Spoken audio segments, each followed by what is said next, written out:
Good evening, everyone, and welcome to Film Snobbery Live. I am your host, Nick Baisley. Wow, it's been a heck of a past 24 hours, but I'm really happy to be here. We are here at the beautiful Hot Pixel post-production facilities over in Universal City, California. If you ever have an opportunity to come on down here, you definitely should. It's awesome stuff. We have a fantastic show for you guys this evening.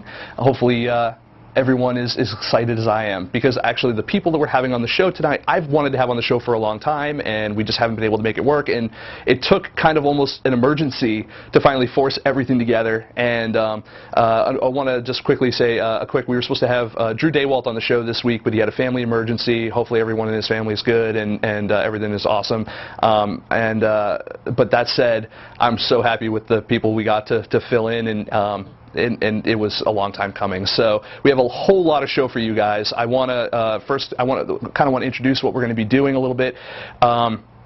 So our guests, they're in their 4th season of their show now, called Shelf Life, the series. If you guys aren't familiar with it, it's action figures, and they're on a shelf, but not this season. This season, they're actually kind of off the shelf, and they're doing more stuff, and it's really cool.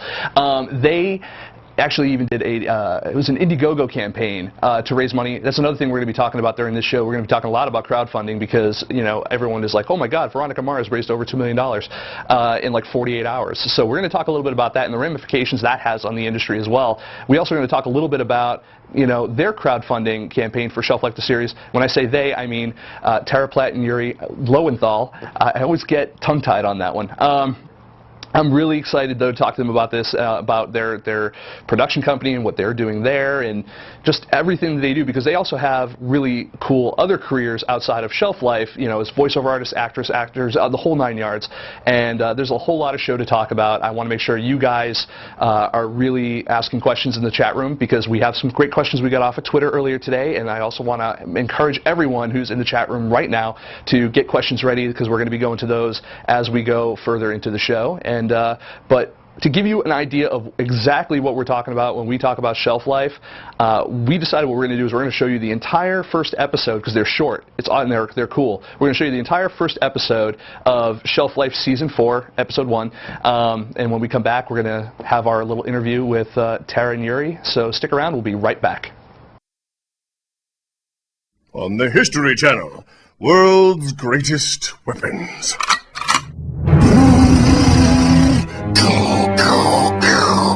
Oh no! Pew pew! Pew pew! Pew pew! That's right, run! Get it off! Get it off! I'm trying to, it just won't come up! Oh my God! It's a bomb! I know! Get it off me! Oh, Jesus! I don't know, man, it's got the blue wire, right? Awesome!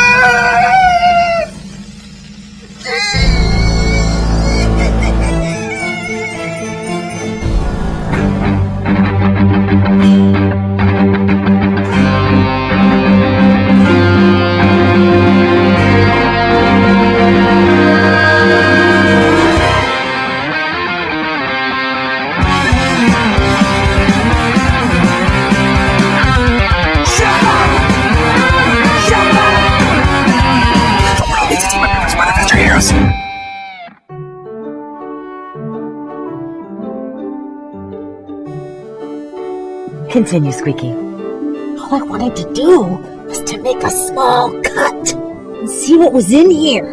Why am I so stretchy? But you didn't, and you're a stronger toy because of it. No, I totally did. It's like I'm full of strawberry jam. Okay. Hero Lass, why don't you share something today?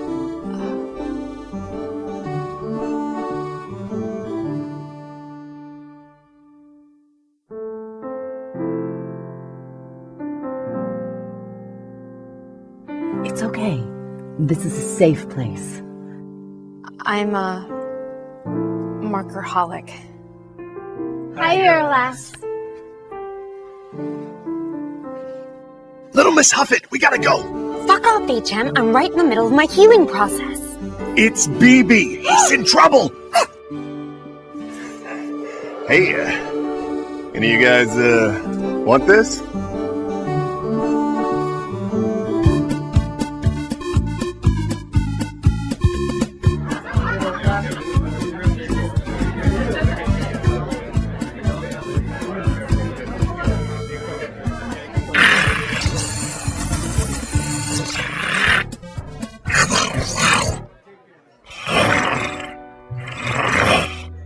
Sam, you know you're talking to the right person.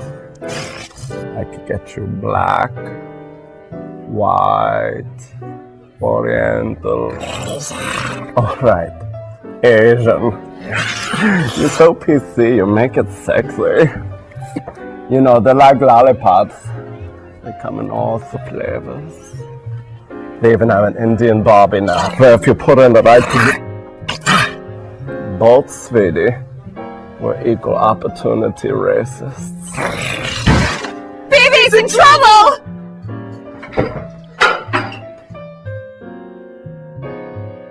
Call me.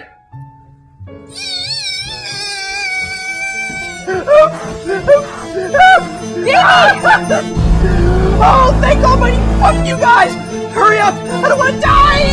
Why did you come back here? Did the kids see you? I don't think so! You don't think so? You just broke rules over one of the actors! I know! Don't talk about Fight Club! Now save me! Shut up! I can't think straight! Oh, that's just the withdrawal talking! Here! Puff this marker! Wait! I have an idea! What? Oh, God! You idiot! Please don't let the Reaper get my parts when I die! You're not gonna die! I have another idea! See ya! No! I said no! Oh, no! No, wait! Glass, he's right. If I stay here, you'll all die. I have to go. But first, there's something that I always wanted to tell you.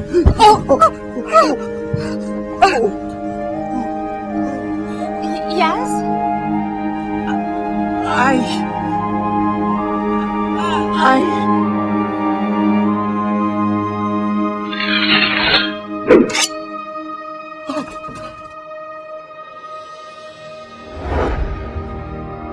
love you, Snake!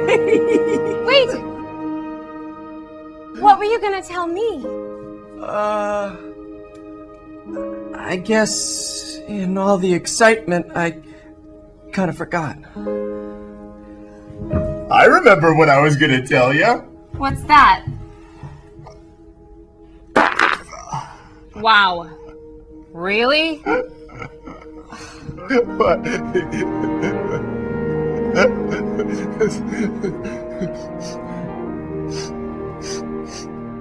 Oh, yeah, it's my eyes.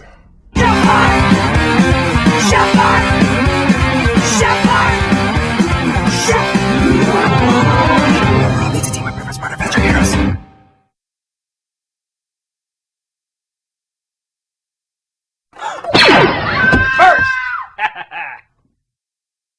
Well, we're back, everyone, and I'm now joined with Tara Platt, Yuri Lowenthal. Hello. Hello, and How you doing? thanks for showing the episode. We're Yeah. great. We're much better now you showed that. And you guys got to kind of watch it from here. Do you guys ever get, like, self-conscious at all watching your own work? I know I do. Always. Always? Yeah, I don't know if it's exactly self-conscious, but I definitely, it's almost like a little kid when you take a video of a little kid and then you show the little kid the video. They're sort of not sure that it's actually them. There's this like awareness, but not sure exactly what's going on. That's how I always sort of feel when I'm watching myself. I was actually talking with Bill, who's directing over there, on our way here, and we had an offer to have our stuff shown all over London. Wow. Great. But it was our old episodes before we came to LA. Oh. Not that these are like horrifically better, but no, ours, we were on a virtual set and the whole thing, and I was just like, I don't want people seeing that. Like, I don't want that to be like what people remember us by. Right. Yeah. Now, and you guys do a lot of work aside, obviously Shelf Life, 4th season. Yeah. But you guys also doing other stuff, actors, actresses. You guys you do voiceover work a lot. Yeah. That's what we might be most well known for. Yes. Yeah. Well, yes. Yeah. It's funny because I will literally be watching something on Netflix instant streaming, and it'll be an anime or manga type of thing, and then just like credits roll up. Yuri Lowenthal. I'm like. No, wait really? A minute. You're like every male lead, and it's been dubbed. If they're anywhere from like 15 to 18, that's me. That's you. Well, that's good. At least you'll have that to fall back on. It's like, no, Now, and actually, we do have some questions from the audience specifically about voice acting. So we have one here from John Hoff. What is the key to doing an emotional scene when you're doing voiceover work? That's an interesting one because voiceover work, you generally in a closet basically by yourself. You know, you don't have a set, you don't have costumes, you don't have, for the most case, you know, other actors to react off of, and it can be tough.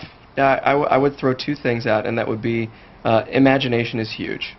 I think, you know, with all the method acting and everything that's gotten a lot of, you know, play out there in, you know, the last 50 years or whatever, people have let their imagination, or have ascribed a lot less importance to the power of the imagination. But that's where so much of my acting comes from.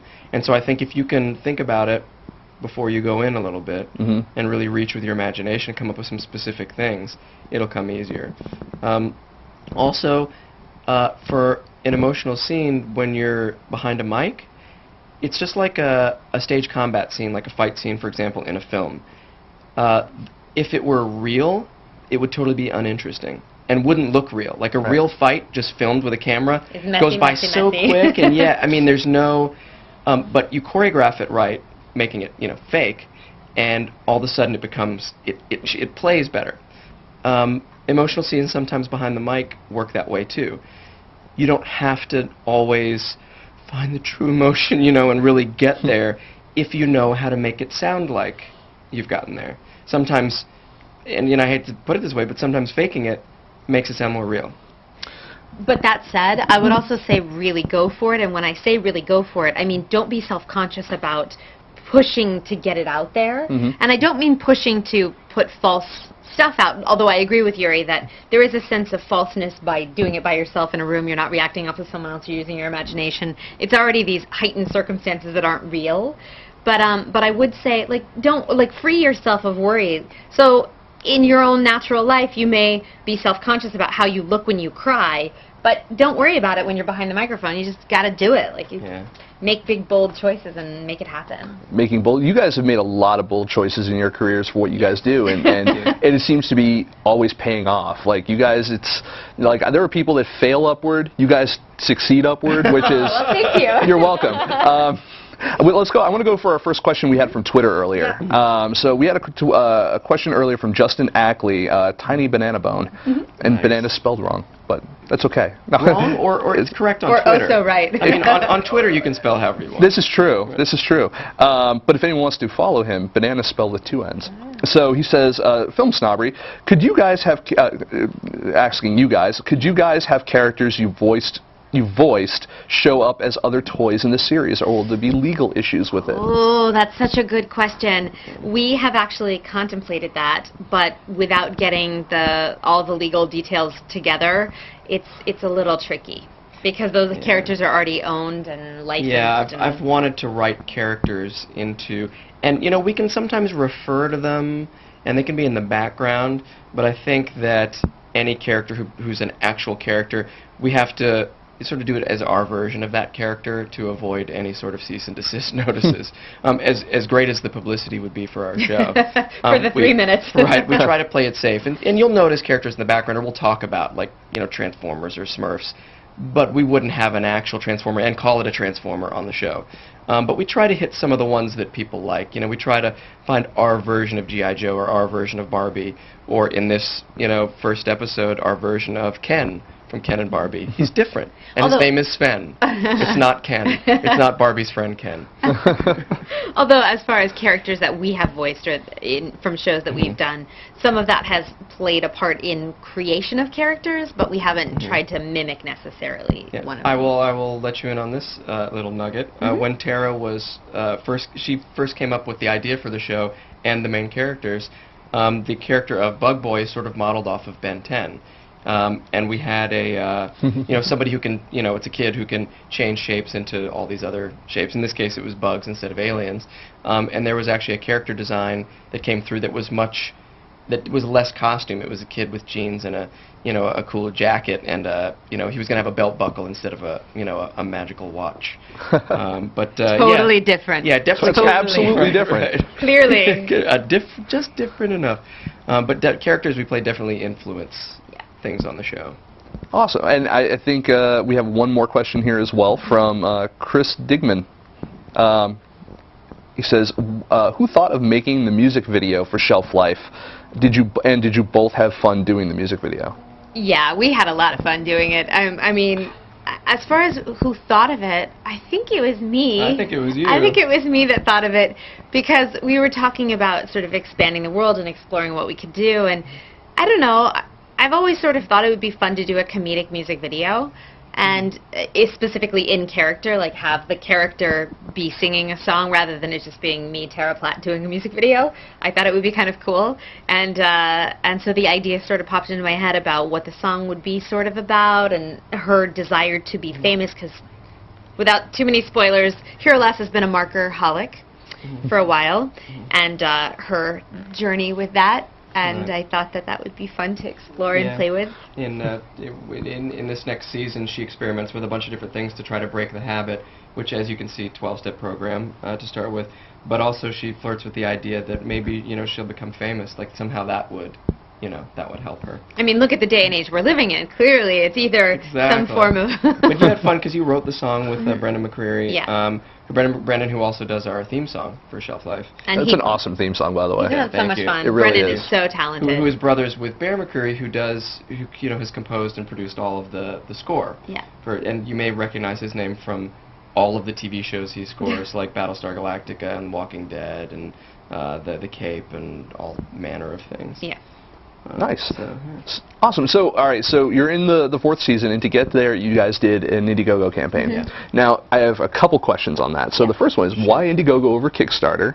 That's the first one. Okay, to answer that, the reason was, at the time, I knew that Kickstarter was sort of all or nothing, and Indiegogo, as far as I understood it, was if you chose to fund it regardless of what you made, it was flexible. Right. That was what I knew to be the difference at the time. Since then, they've changed it, and I think you can do flexible funding on Kickstarter as well. But at the time when I was looking into it, that was sort of the thought process behind it. Because we knew we were making season 4, and any money that we made would help to make it.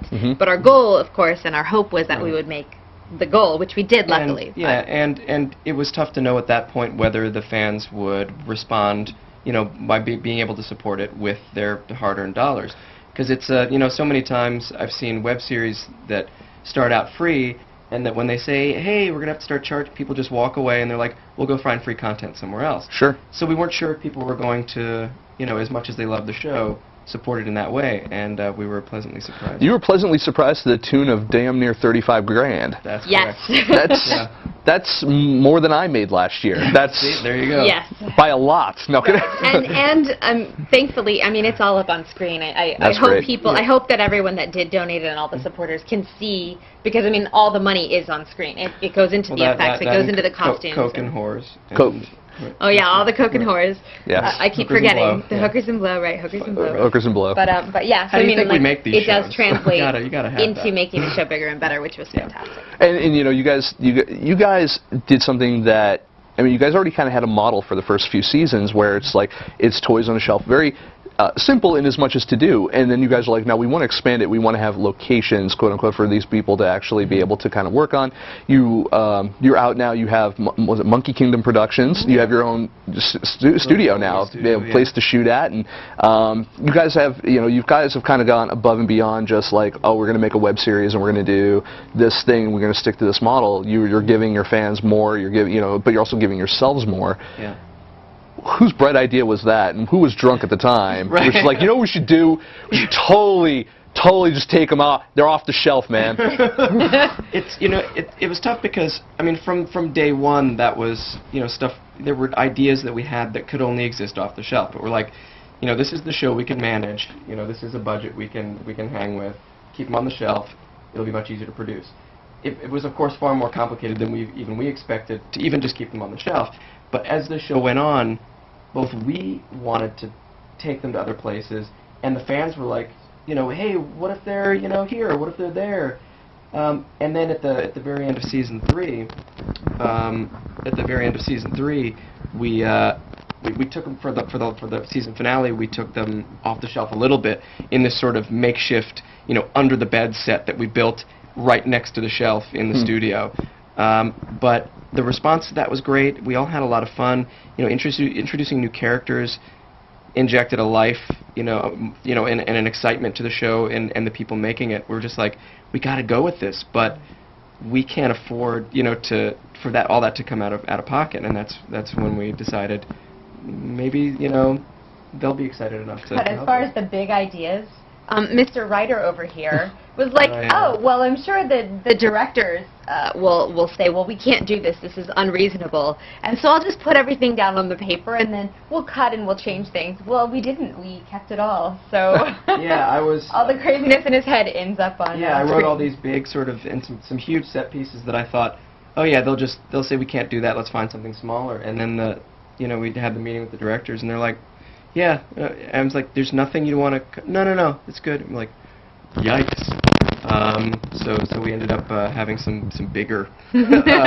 Wait till you see that. I mean, hopefully this first episode bodes well for is a good harbinger of what's to come. Yeah. Well, I mean, it's a really good example of what you guys set out to do with that Indiegogo campaign. You guys really had and fans really responded well to that. I mean, were you guys surprised by the amount of support you guys actually got? Absolutely. Oh, absolutely. I mean, like you said, I mean, it was close to $35,000. I mean, we went 10% over what we were requesting, which is amazing because, like we were talking earlier, you can look at the mark that you're trying to make, and then you realize you've made it, and there's no real incentive to give more than that. Yep. But people want to be involved in something that they're excited about, and they wanna help you, and they want to become. If you really are a fan of something and you're invested in it, it's exciting to you to see it succeed. So I think that's. We learned a lot by doing the campaign, and one thing I have to say is it's a lot of work to run a campaign. It's like a full-time job. Oh yeah. That could become successful. You have to. Well, first it's a lot of prep. Yep. Then it's a lot of maintenance, and and getting back to people who have donated and thanking them, as well as trying to get people to spread the word. Putting up new content every day to keep people excited that's what we about chose to do. Not everybody does that. Right. And just to to like what Tara said, to let people know that it's about getting involved with the production as opposed to just, hey, we want your money so we can do some stuff. Do you guys feel that you guys have an advantage because there's two of you versus just like when we came out here we raised $5,000, which is great, but it's just me doing it, Right. And that was a challenge as it was. Do you guys feel that you guys had an advantage because there's two of you or more working on this at any time? That definitely helps. Yeah. Awesome. Well, we do have a couple more questions from the audience. Devin Watson, Declan, says, Declan, great guy. When doing a web series with a smallish crew, is there a lot of delegation that goes on, or do you have to wear a lot of hats throughout the production? We wear a lot of hats, but we have we've assembled over the course of this and before we even started on this production. An amazing circle of people on which to Would you draw. say it was almost like an Earth's Mightiest Heroes type of situation of crew? It kind of is. We say Shelf Life Assemble, and then no. We should totally say that. You should totally sell Shelf Life Assemble. Because I mean because do you have the Shelf Life signal? Right, yes. Oh, that would be, and I just shoot it off the top of Monkey Tube Studios. Right. Yes. It's it's hard when you're doing stuff like this, when it's indie film or self-financed web series or whatever it is. Low budget anything, people are usually doing it for the love. Yeah. So there's not a lot of money in it for people, unfortunately. I'm just trying to make this work. I keep getting hand signals from the director. I'm trying to right. Hopefully we're good. And so I mean that's the beauty of it. I mean it's a lot of hard work. We wear a lot of hats. Everybody's working their ass off, on the shoot, and nobody's getting a paycheck. Yes.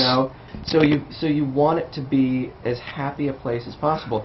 So you learn which people you like working with and bring a good energy to set. Mm-hmm. People and who you can rely on. Yeah. Because that's it too. It's a flaky LA. Yeah. Oh yeah, it is. You need to know that if you've got a production schedule that it's going to be able to happen. Yeah. Because you don't want to let the fans down. Now we're every episode on Tuesday. Yeah. Right. You better have an episode next week. You guys are culpable now because of the the fans have made the investment. So you would do it anyway, but you do feel an obligation to Absolutely. And hopefully, if there were a problem in the future, they would be understanding if we were to go out and say, oh my gosh, something happened, we can't put it up there. But we do feel responsible. Like we're trying to give them what they have paid for. Yeah. Well, my old co-host Jerry, his girlfriend has a question. Yes. So Jackie wants to know what your dream roles are. Oh. If they hadn't already filmed Amelie, you would play Amelie. I would totally play Amelie. That would be a dream role for me. anything Jean-Pierre Jeunet or Terry Gilliam or Tim Burton or any of those wild, fantastical, magical worlds where it's somebody adventuring or being inquisitive or figuring it out or discovering it, that would be like my heaven. More specifically, if I could be in crazy costumes and wonderful physical disguises and in a beautiful aesthetic surrounding would make me so happy. and I usually tend towards the darker in general, so it's sort of in a way the opposite of you.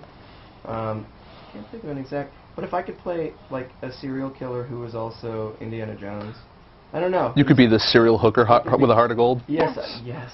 Serial hooker, killer, adventurer with a heart of gold. That's what I would do.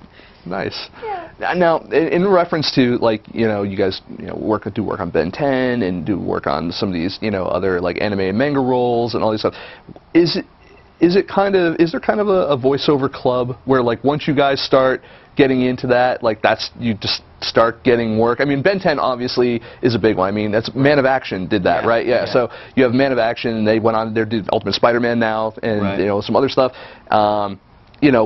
But in regards to, like, Ben 10 specifically being, especially with the success of it, do you find that now it's like the doors have opened, we're in? Yes and no. Yeah. I mean, it's definitely a circle that once you get in there and you sort of make yourself known as somebody who's dependable, that people can count on for certain things, directors do keep you in mind. So it does get easier to get hired. Now, you could screw all that up by, letting your head get really big or not showing up to things on time. I mean, that could all go away. It's not like a... Not guaranteed. It's not just guaranteed. You end up sort of... Your name is in the pot when they're getting ready to consider auditions, as opposed to not being aware of the audition. Right. I was going to say, is the audition process completely, especially once you've done it a couple of times, is the audition process different than the typical Hollywood audition when someone's going in for a casting call? Now with a voiceover, I mean, is it still you're submitting a voice reel, so to speak, and whatever? Do you guys, once you started doing it, do you still have to do that every time? Yes. Yeah, we still audition all the time. Yeah. Now, I mean, the bonus is that when we audition, if people see our name on it and they know us really well, they might go, oh, let's make sure we listen to that one.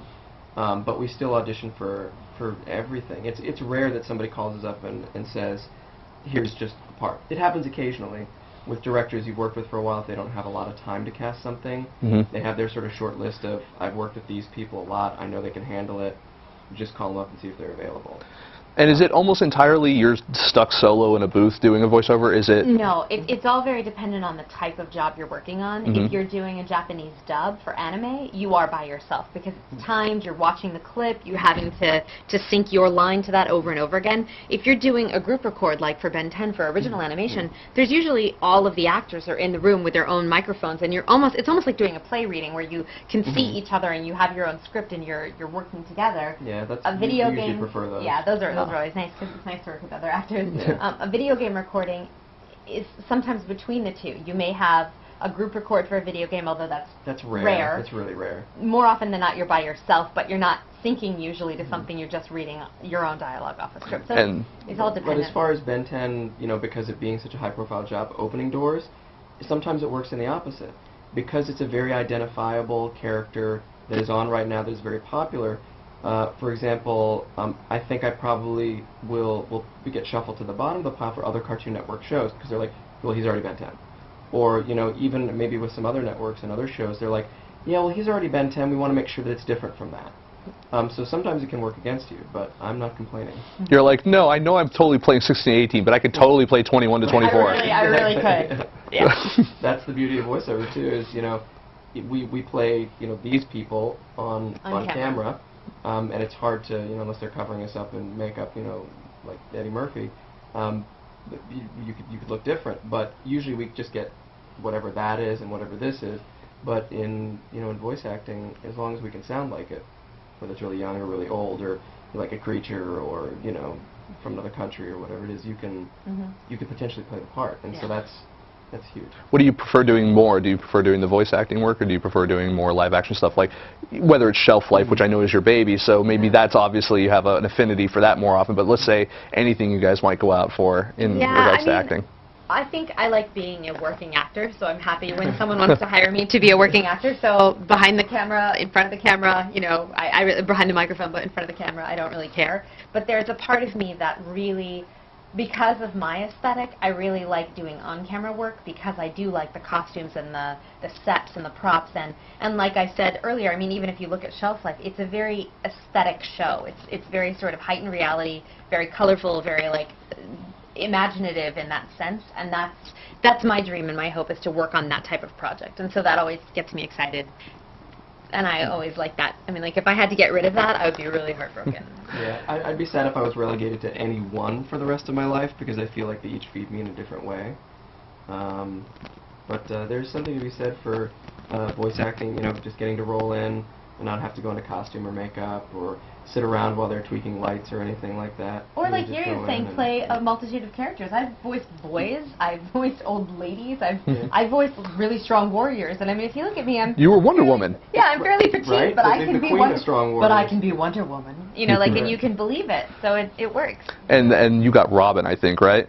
Or is that, or Nightwing? You know what? That's internet rumor. Is it? Yeah, somebody keeps posting on that. Whenever something comes out that could potentially have Nightwing in it, they put my name up there as cast as Nightwing, and I always have to explain to people when they say, congratulations on Nightwing. As much as I'd love to play Nightwing, I've never been asked to play Nightwing. But you did another DC or Marvel character, didn't you? Yeah, I've done, well, I was just on Young Justice. Young Justice, that's right. Goon Boy, and I was Icicle Jr.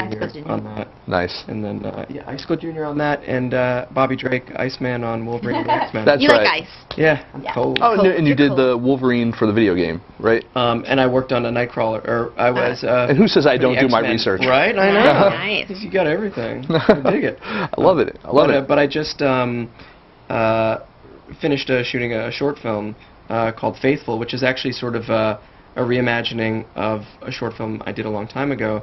Somebody came to me looking for a script and for a short film, and I said, well, this is a film I did a while ago, but I've always wanted to revisit it. If you like it, great. And he loved it and ended up producing it, and we just shot it, and hopefully it'll be out soon. I'm really excited. I was going to, well, while we're on that thread, so aside from Shelf Life, you guys obviously keep busy all the time. What other things are you guys currently working on, or what's coming out? You know, where are you going to be, like, if people want to know where you're at? Yeah. We've actually got, our last couple of years have been low on the appearance level, but We've got a bunch. But this year we're as for cons coming up, I don't know the exact dates, so I'm just going to tell you what they are.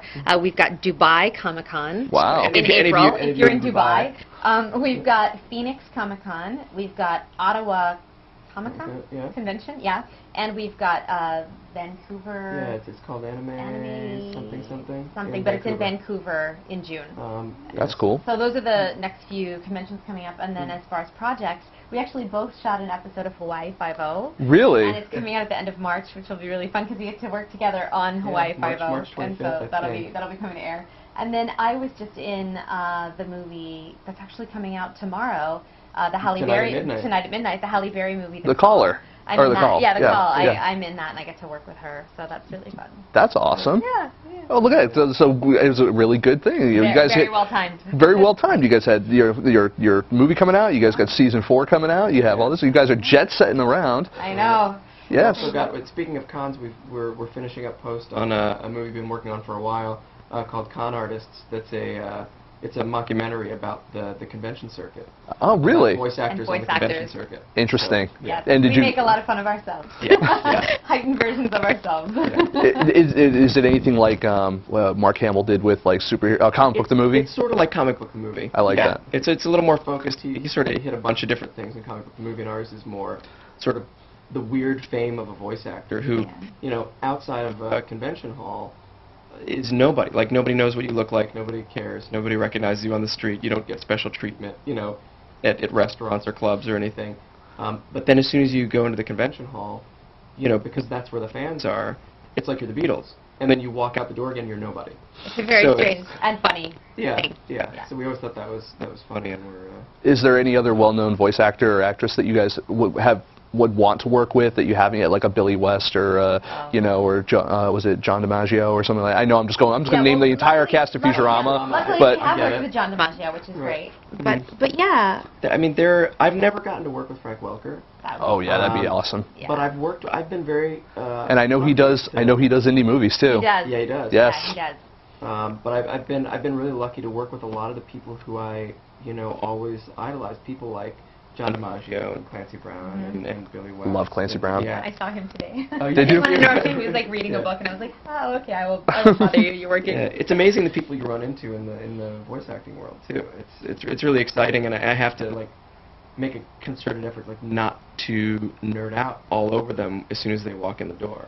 Yeah. I gotta play it really cool, like, oh yeah, like, I don't even know who you are, and then usually by the end of the thing I'll be like, so I loved you in whatever. The most obscure title you were ever in. Right. Nice. The kind of movie nerd I am. I was I'm a nerd obviously, and I got to meet recently was Helen Slater, Really? Supergirl. Yeah. And I'm just like I was working at the time, but I was like I just want to take a second and just let you know I really appreciate your work, because I didn't get around to telling her I think I saw Supergirl before I even saw Christopher Reeve's Superman, because that Supergirl came out in '84. I was born in '81. Right. So I think I saw hers first and then saw Superman after that. Cool.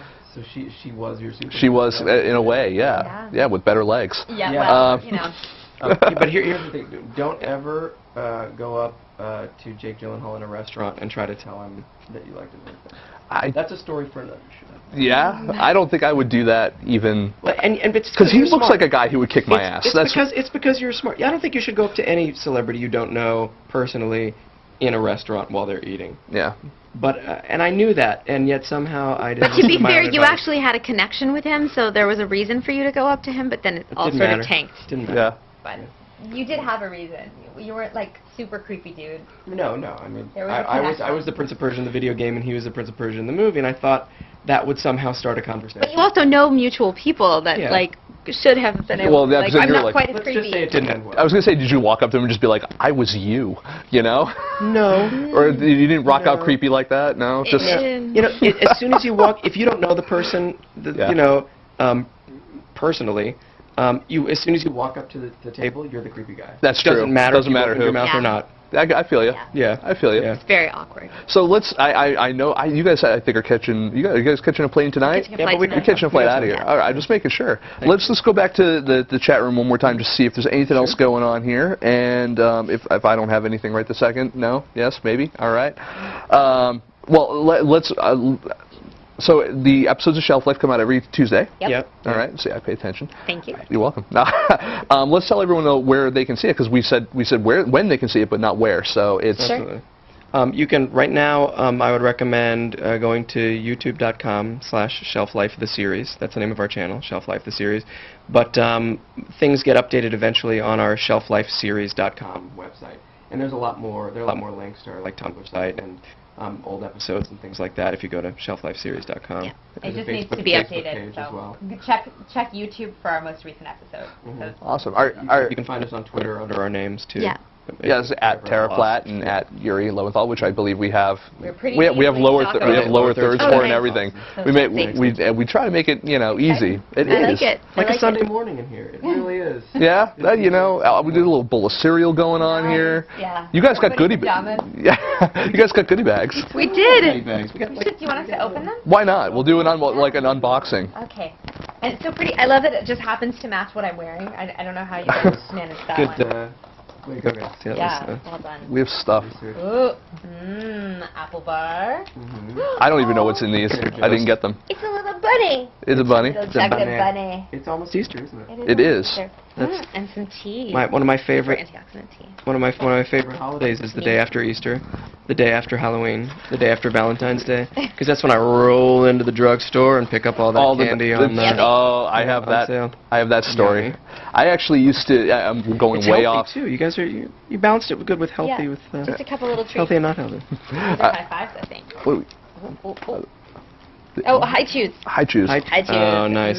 Way to skew Japanese Yeah, there. right. But you were saying you were about to go way off. Oh, I was gonna go off on a little tangent. So you say that those are your favorite days, which is all for the shopping. a little story about myself on this one is I actually used to date a girl who their family invented white chocolate.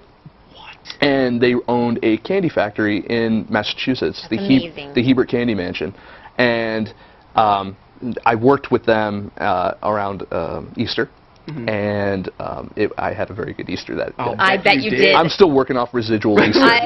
White chocolate is one of my favorite things. I loved white chocolate. We're on different sides of the fence on that one. I don't believe he's white wrong. chocolate is chocolate. Clearly, he's wrong, but. Well, then you're the Oreo on this one because you're the cream filling because I'm also chocolate. Boom. I'm the cream filling, and I'm okay with that. Yeah, that's. I'll be the cream filling. Okay.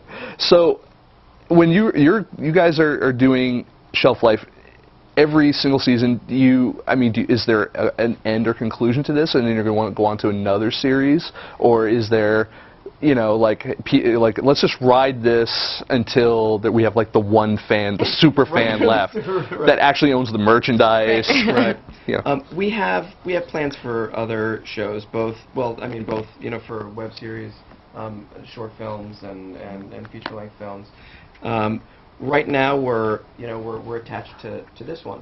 I think though that if we and I'm trying to shop it around again now with the fourth season to some bigger studios that might either want to help us, either provide some sort of sponsorship or help support it in some way. Sure. If that doesn't happen soon, I think we might have to wrap it up, eventually. But we wouldn't just cut it off after this season. Right. There's a lot of going to be loose ends. Yeah, we do at least another season. We've got the season finale. It sort of leaves you hanging. So. Oh, because you've shot the whole season already, right? Yeah, we've already shot all season 4. Is it already all post done? No. That's part of why I was like, well, in case something happens, it's a staggered post, so it's sort of a rolling post because we have multiple people because we're all doing it for the love of it. Everyone's sort of working on it on. There's timelines that are all sort of happening simultaneously. Unfortunately, all of the people working on our production, the directors and the FX guys and everybody, are so talented that they're starting to really up level, and we're like.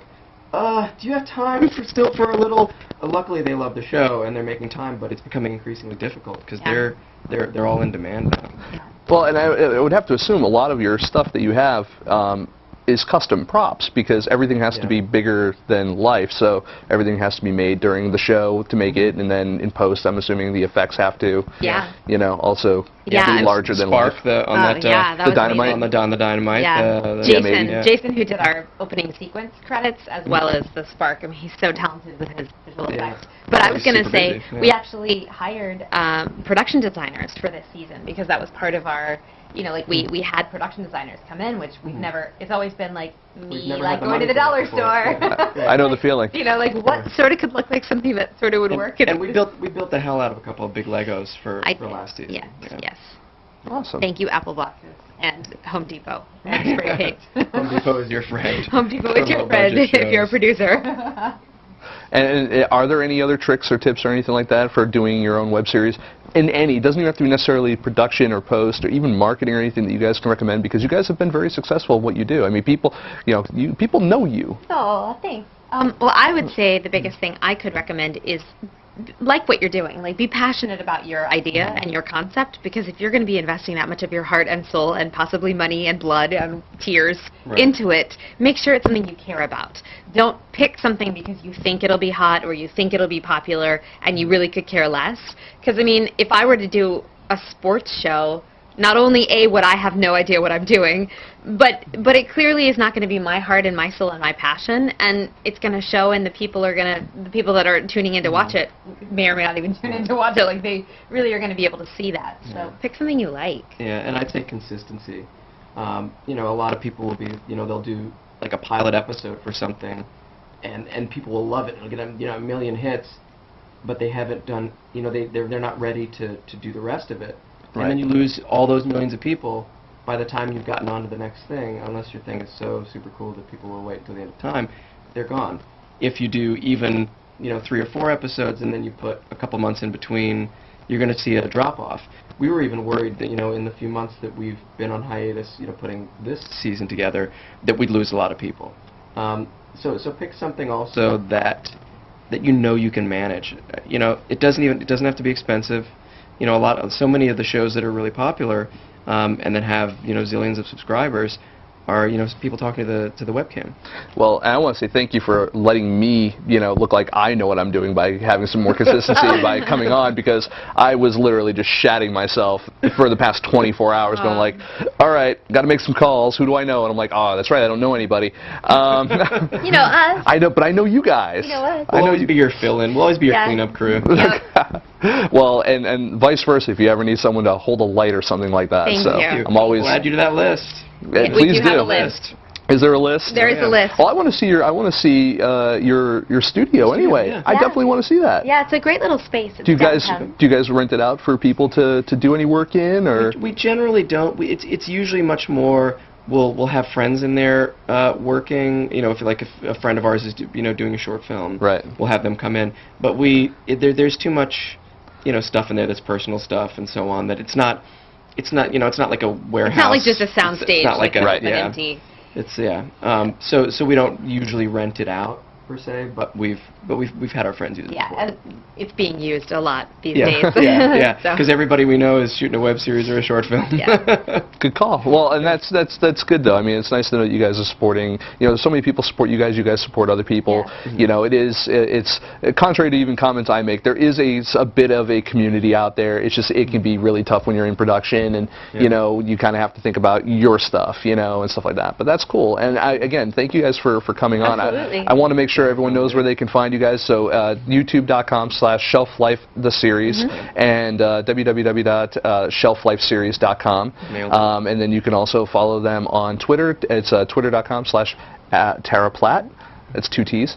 And twitter.com/Yuri Lowenthal. Am I saying that right? Yeah. Awesome. Nailed that one too. That's awesome. Great. And then you guys also have the Shelf Life Twitter as well. Oh, we have a whole bunch of Twitters. We've got Shelf Life Facebook. Shelf Life Series on Twitter. We have our book on voiceover, which is VO voice actor. Yes. We have our original movie that our first feature film, Tumbling After, on Twitter. We have what else? Con Artist Movie. Is it the movie or movie? Con Artist Movie, I think, on Twitter. We have a whole bunch of Twitter stuff. It's very exciting. If you can't find us on the internet, you're doing it wrong. You're not looking. We never actually got a chance to talk about the book. Let's talk about the book real quick before we leave. Sure. Tell us about the book. It's called Voiceover Voice Actor, What It's Like Behind the Mic, and it came from getting a lot of questions from both friends and fans saying, hey, I would love to get into voiceover someday, what do we do? And we used to try to respond to all those people, and then it got too out of control. So Tara said, well, we've written out all these responses. Clearly people want to know this stuff. Maybe it'd be easier if we just put it all together in a book so we could say, here's a book with all the information, all the questions we get. And that's sort of how it came about. And so we started writing it, and it took about a year to get it out. And it's great because it's got a lot of anecdotes in it from other people we know in the industry. Yeah, engineers and directors as well as actors. So it's not just coming from the acting perspective. You get like a nice... Yeah.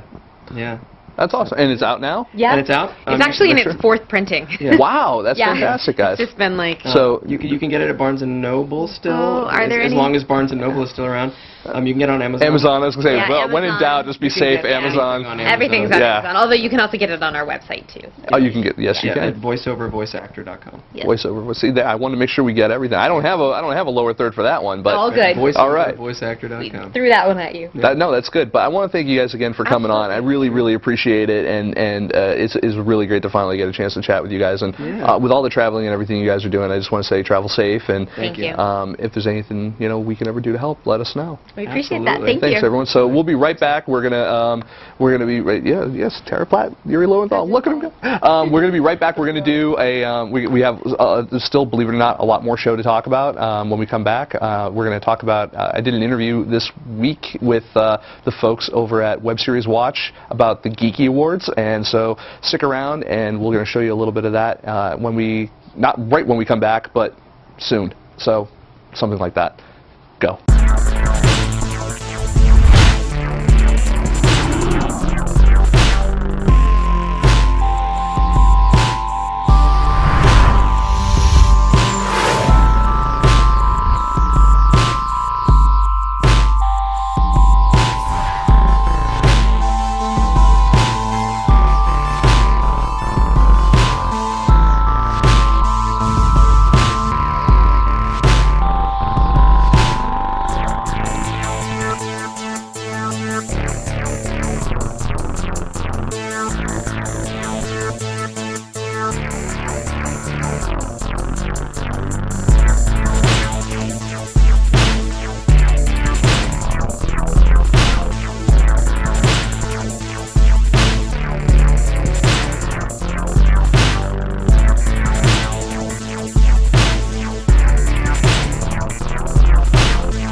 I was fortunate enough to do an interview with the great people at Web Series Watch. It was Cindy Marie Jenkins and Patty Jean Robinson. They do this thing for the Geeky Awards where they're interviewing all the judges, and I guess my number came up, and they decided, hey, let's take the guy who's normally doing the interviewing and let's throw him behind the questions. So I went ahead and I did that, and it was a really, really fun interview. I actually thought I was a little too serious, but the questions that were being given out by the audience were just absolutely fantastic. I would definitely, we're going to show you a snippet of that interview right now, but the interview itself, the full interview is up on the Geeky Awards. It's up on the Geeky Awards YouTube channel, so go ahead and check it out. There's other great people up on there too, Bonnie Burton and Kristen Netopak, who's the head of the Geeky Awards, and it's awesome. So here's a little clip from my interview. We'll be back in a couple of minutes to talk about the Veronica Mars whole Kickstarter controversy, but it really isn't a controversy thing. So it'll be fun. So stick around, you guys. We'll be right back. That's a lot of the reason. Here's the trifecta, like film, and then we're interested in web series, and also I do most of my consulting for theater. The same issue: how do you get your product beyond family, friends, and that initial either film festival or larger arts community to people who aren't in the industry? What's your suggestion for people who are interested in that, for filmmakers specifically? How to get your stuff out there to a larger audience? It's hustle. I mean, it really is. And I hate to say this. I'll be so slammed by people on Twitter and Facebook and other places for saying this. But filmmakers can be lazy people. They're always looking, especially with new technology, they're always looking for the new thing that's going to help them make their movie better, faster, cheaper. And I think that, and they're also looking for people and new systems, and whether it's an app or whether it's a new book out or whatever it is, they're looking for new people that new methods to get their stuff out better, stronger, faster. But I think what that does for them, though, is it negates the educational aspect of it, which is something we're very heavily focused on with FilmSnobbery, is the educational aspect. People say, when I review something, they're like, oh, so you're a film snob, you must just tear stuff apart. And I'm like, no, our motto for that stuff, and what I tell all my writers, is educate before eviscerate. The idea is that, if I tell you what you're doing wrong, that's my job, but it's also just as much my job and responsibility to tell you how you could have done it better. So for me, I feel like I'm being so serious right now. But for me, I feel that it is a very competitive field out there. There's a lot of content that's being submitted to every festival, not just the big festivals like Sundance or Cannes or Tribeca or Toronto. It's there's just tons and tons of that, and web series is another new wrinkle in that as well, where it's this short form, almost television. It's it's kind of the battle between movies and television, and now that battle happens on the web for web series, television short form content, and TV shows, or movies rather. So I have no idea where I was going with that. No. Third Level Comics, one of our fans, we adore him. For an aspiring screenplay writer, what are the most difficult challenges to face? It's pitching. I mean, I think writing, first of all, you do have to spend a lot of time writing. I think that writing, and I'm not the first person to say this, but writing is one of those things that costs you nothing in regards to money. It costs you time, but as a screenwriter, you want to put your best foot forward. I think that time is the best investment on that. But writing costs nothing. It adds nothing to a bottom line or a budget. It's something you can do while you're working on something else. Focusing on story, focusing on really dynamic characters, focusing on structure. There was a lot of things I hear from people as well in the industry about format. Make sure that your stuff is properly formatted, and they will put that through the through the grinder with that, which is format. I just need to say right now, I can't stand Courier and I can't read it. But anyway, that's me. I'm not from. No, I agree. So there's that, and I would also say, you have to. And this applies not just to screenwriters, but it's across the board with people in the entertainment industry. You have to network. You have to go to screenwriting meetings. You have to go to workshops. You have to go to film festivals. You have to go to seminars. You have to go to conferences. You have to go to everything that involves your industry. And it's not because you need to learn something, although you probably do. It's not because you need to whatever. It's because people get shit done in this industry that no other people. So much of this industry is done on favors and done on for somewhat nepotism as well, and that's how it works out here. And I say out here, but I think that it's globally in most business. And that's the other thing you also have to do is you have to approach screenwriting, even though it is a very highly creative endeavor. Just like filmmaking, you have to approach it from a business perspective as well. And I find that that is one of the things that helps myself work best with filmmakers, is because I have the left brain side of things while I can appreciate the creative right brain side of things. Whereas most filmmakers are so creatively right brain driven that I think that sometimes they forget, like, I'm an artist, and it's like, that's great. How are you earning?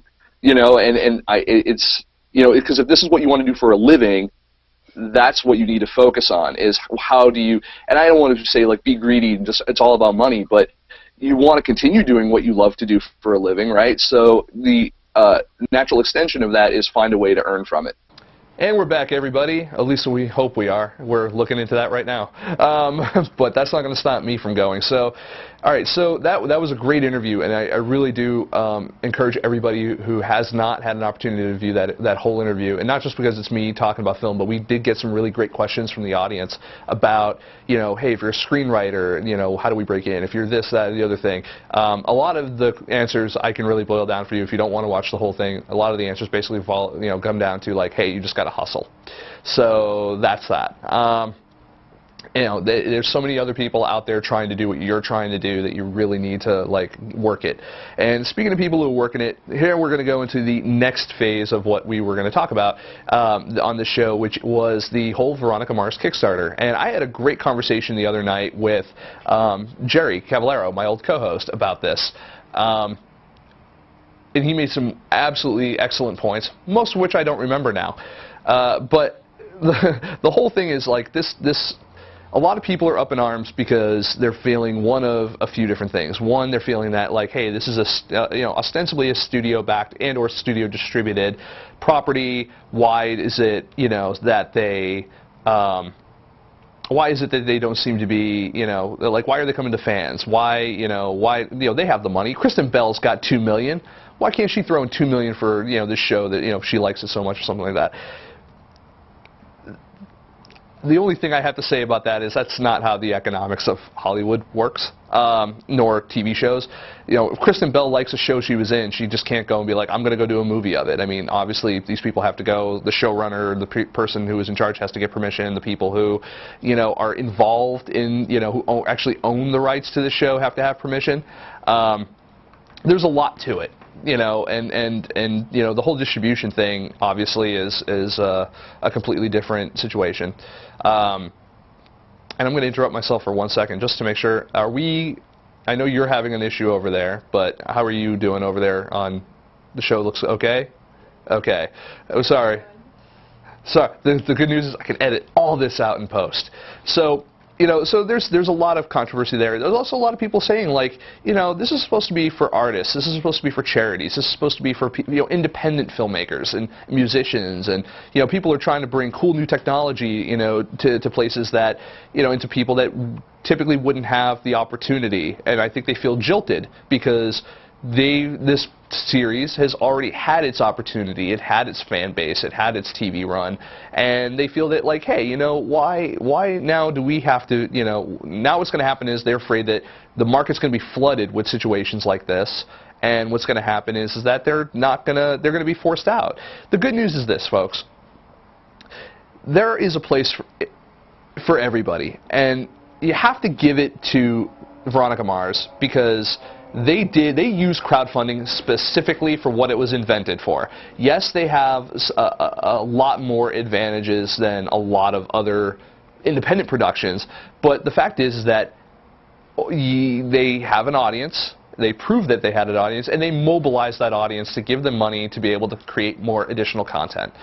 And that is what crowdfunding is supposed to be for. And, you know, I personally, I'm thinking like, okay, would people react the same way if this was like a Firefly movie, another Firefly, like if this was Serenity 2, or another series on the web of Firefly or something like that, or if this was like another Jaws movie. You know, I mean, like it could take any property that has been jilted in the past, you know, what Jaws would be Jaws the Revenge, let's just pretend that didn't happen, and then, you know, and then with Firefly, you know, how that was canceled, or, you know, it could have been anything. Like, you know, say Futurama never came back on the air over on, like, Comedy Central. You know, they decided they wanted to make an animated movie, and they did crowdfunding for that.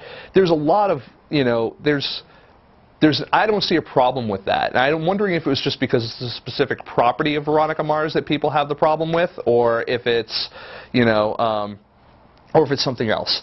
Anyway, so my point on all that is that I think that there are some overreactions. I do feel that there are some valid reactions to that, because the marketplace between Indiegogo, Kickstarter, all these different crowdfunding platforms, yes, they are saturated at the moment. There's so many projects of different kinds that are out there. But if you look at other offshoot type of situations like Seed and Spark, that is specifically for video and film, you know, this is what's going to happen. It's going to create more opportunities for other niche crowdfunding platforms for you to migrate onto that maybe aren't as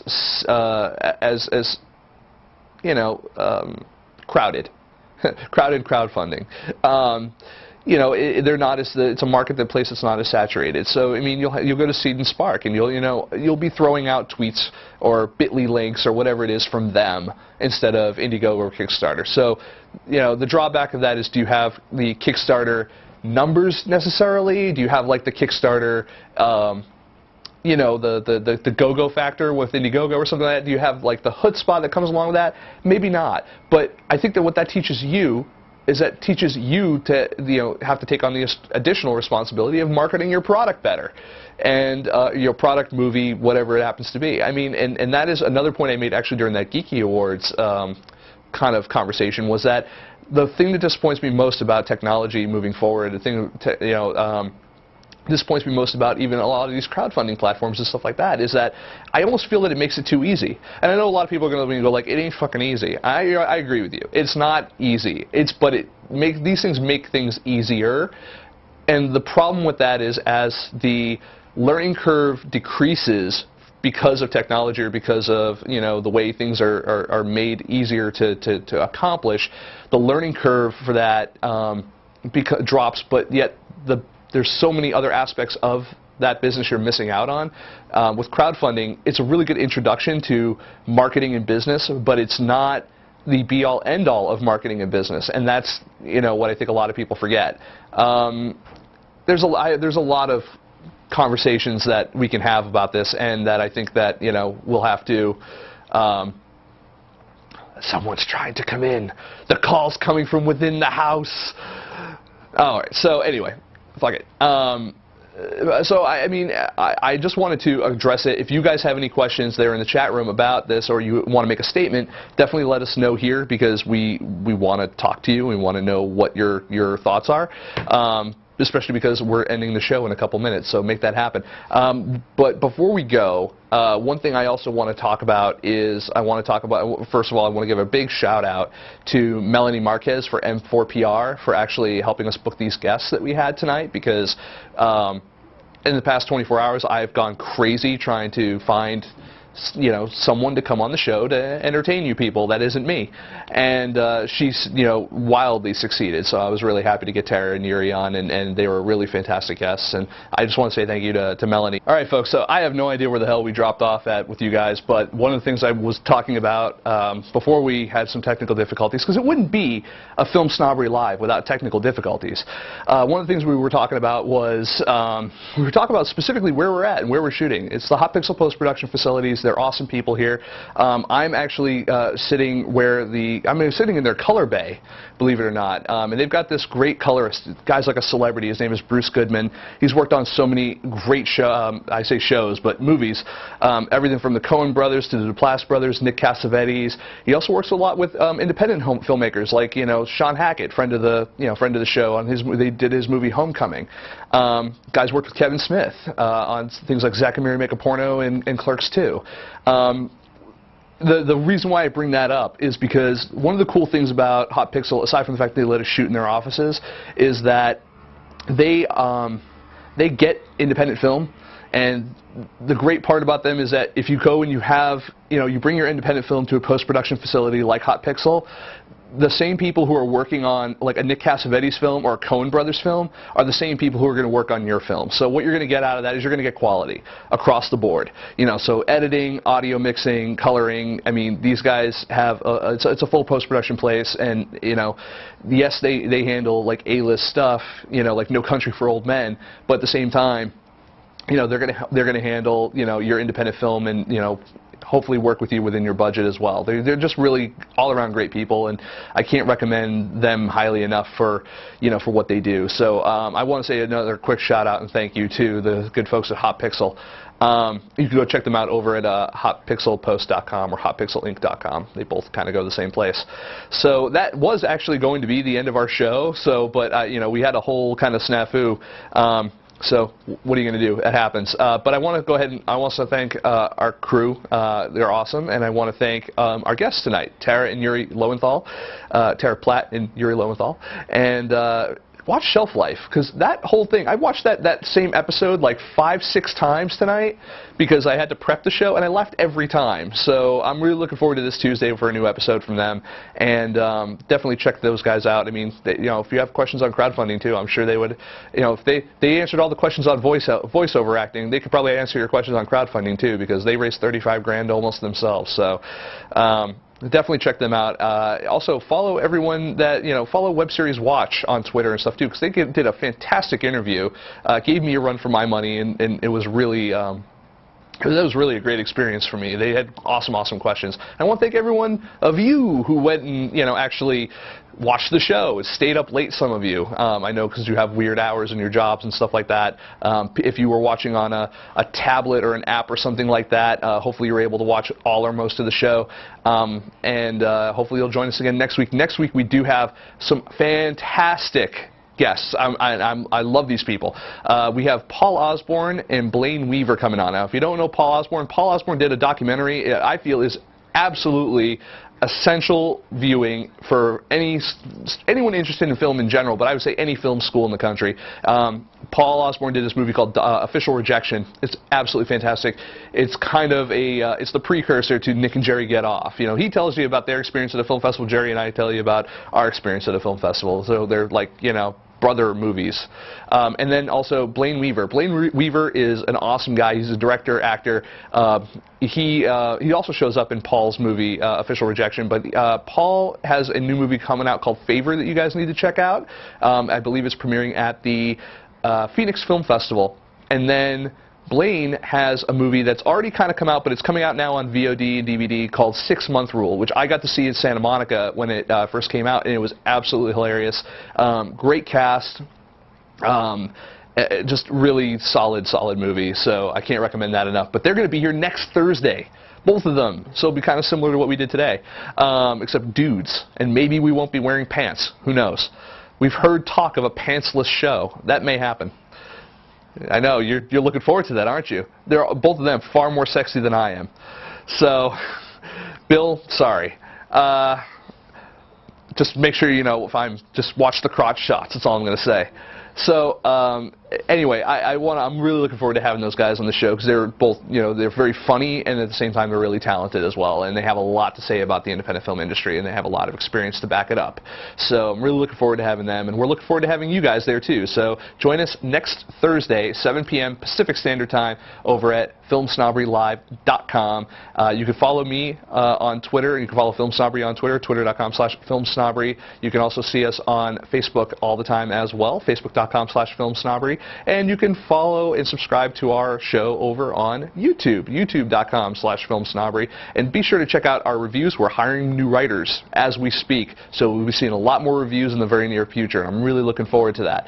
So you can see new reviews, new interviews, and new shows over at FilmSnobbery.com every week, every day for that matter, every minute of every hour, because we're always here for you. Now, I hope everyone has a good week. I'm glad to finally wrap up this show because this has been the show from hell.